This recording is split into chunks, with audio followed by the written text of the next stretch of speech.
Well, a sad weekend in South African football came to a tragic end last night when two coaches were killed in Khayelitsha in the Western Cape. Reports indicate that two gunmen entered the Khayelitsha Site C soccer field during the Coca-Cola Cup fixture and shot two men. One, a former Chippa United and Royal AM coach Khayelitsha. Safa Cape Town President Bennett Bailey joins me now. A very good afternoon and welcome to Newzroom Afrika. The reports have been sketchy up till now. Can you just clarify what happened last night? Yes, no, thank you for this opportunity. Obviously, a lot of people will say a lot of things. However, there's something which we refer to as official reports.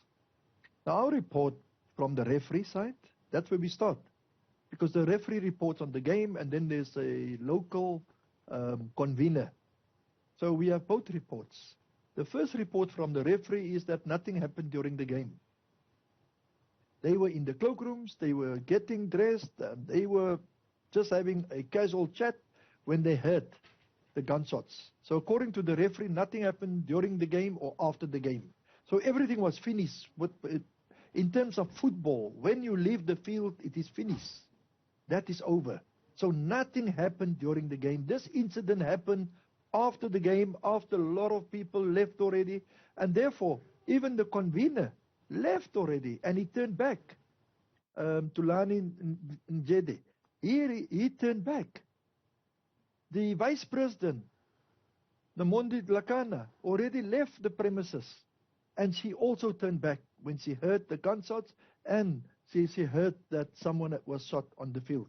So it is incorrect when people report that this happened during the game. It didn't happen during the game. And the referee report is clear. Nothing happened before the game, or during the game, or after the game. They have left the field. Both teams have left the field already. In the statement, so that is what happened. In the Safa Cape Town statement, you guys said that it's imperative to note at this stage that it's believed the incident is entirely unrelated to football matters. You seem quite convinced of that, and just by what you've said now, that it had nothing to do with the football game. Are you sure it had nothing to do with the game? How sure are you, and what gives you that kind of confidence? You see, that you can interpret. We are saying that in terms of the way football is played and reported on. Before the game, during the game, after the game.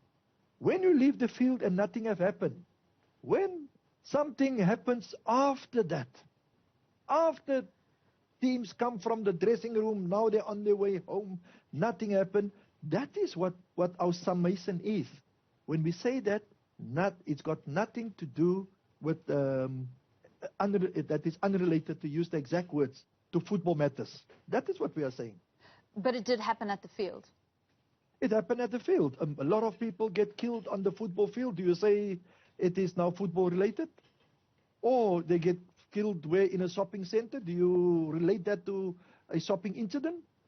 We are saying no, we need to understand what happened. And therefore we ask each and every one, give SAPS the opportunity and space to investigate this matter. If it's got to do with the game, SAPS will determine that. But according to where we are standing and sitting at this moment, we say it's not related to football. Let SAPS investigate that. The identity of the one coach has been revealed. Go ahead. Mike's team, and Mark Roberts is the person, the other one who died. He was in charge of the seniors. Like we say, it is so unfortunate, and our sincerest condolences. Because the two of them have put a lot into football. And when you look at where the team comes from Menenberg, it is not easy to form and sustain and maintain a team from Menenberg. And they did that. So it's so unfortunate that this happened to the two of them. It is really, and our condolences to the families. So, Bennett, you can confirm that it was Khayelitsha and Mark Roberts. And Mark Roberts. So they were both from the Menenberg team, Tottenham Hotspur FC? From Tottenham Hotspur, yes. And they've won the game. They played against a team from Nyanga, which is also Hotspur. So coincidentally, It was the battle of the Hotspurs. And they won 6-0. Being from the region, did you know of any bad blood between these two teams? Not at all. Not at all. And I must emphasize that. Not at all. If there's anybody want to tell me that there's been bad blood, they must come and tell us.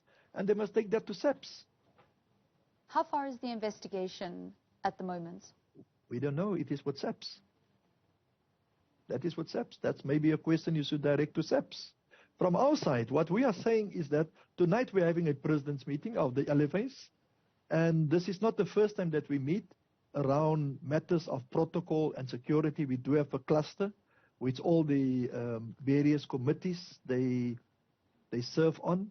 They will meet on Wednesday to speak about our office. The Safa Cape Town office was also burgled over the weekend.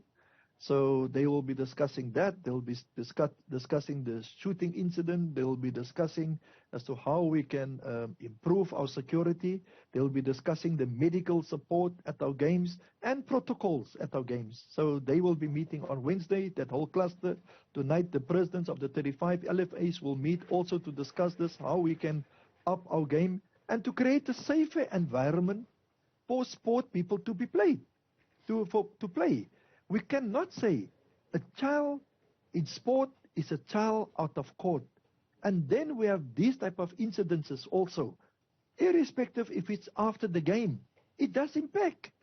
Because it might even impact on our spectators also, or the attendance at games. So we need to create that safer environment.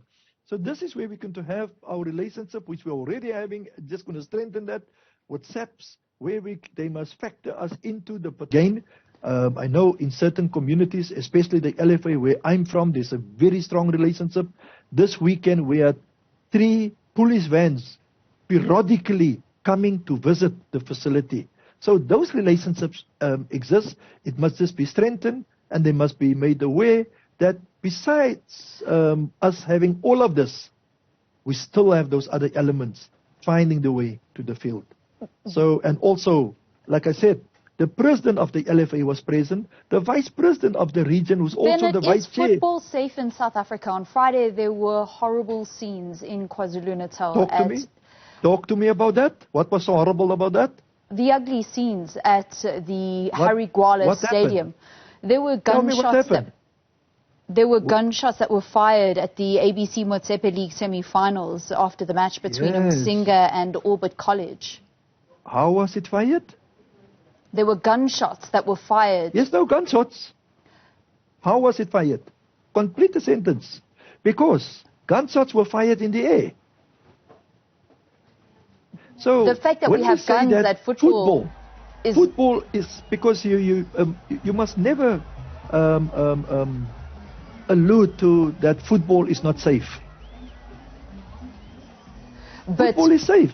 But what we're seeing over the last 3 days doesn't indicate that. It doesn't give us confidence as South Africans that football in the country is safe, and particularly at the lower, more amateur levels. This incident on Sunday was fatal. On Friday, no reports of fatalities. However, we had spectators breaking down fences at the Harry Gwala Stadium and social media videos of people, plainclothes people walking with guns at the stadium and gunshots being fired. That doesn't seem like a safe environment. You seem confident, however, that football in the country is safe. It's safe, yes. I will say that. I'm a leader of football. How can I say my own product is not safe? I must be able to. And if anything happens, you must remember thousands and thousands of games are played. This weekend, we had more than 1,000 games being played over this weekend in Cape Town alone. This one incident happened, and now you say it is not safe. I think it's unfair. A researcher will they will take a sample. They will not take an isolated incident and make that the norm. That is what the researcher will do. So you as a journalist, go and do your research also. We cannot come with that and say this is the norm. This incident happened. And we are now also, like I said, we had our meetings before. How do we make and protect our people? Not only on the field or now with the spectators, but also with the referees. How do we improve our refereeing so that we do not have people questioning and it gets to an aggravated situation in itself? Safa Cape Town President Bennett Bailey, thank you so much for your time here on Newzroom Afrika. And that is how we come to the end of your sport in this hour.